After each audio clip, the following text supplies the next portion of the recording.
This new study takes the wind out of the argument that nobody wants to see renewable energy made on the ocean horizon.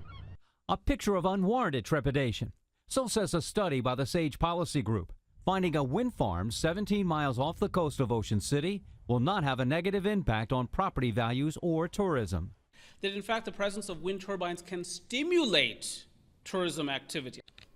The study is commissioned by U.S. Wind, the larger of two companies in which the Public Service Commission is giving the green light to build wind turbines off the coast. What the study does is shows that those concerns perhaps are more attributed to concerns around change than they are fears of the impacts of viewing these turbines. The Lower Shore Wind Consortium, a partnership of public and private organizations, says the study also makes the argument harnessing clean energy will boost the state's economy.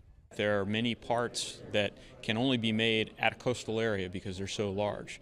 And we see Salisbury and the Lower Shore being positioned to be established as a manufacturing base. Sage Policy Group analyzed studies on offshore wind farms in Europe, as well as Rhode Island and landlocked wind farms in the U.S.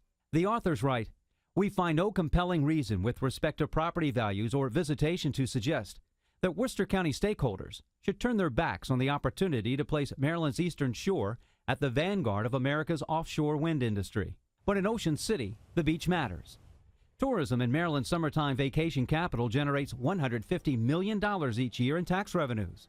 Elected officials find the study unconvincing. There's no data about Worcester County or Ocean City in there. It's talking about other areas.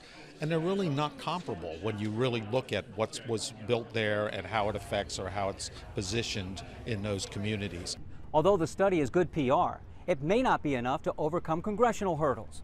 Representative Andy Harris is pushing legislation, barring federal funding from wind projects that are built within 24 miles offshore.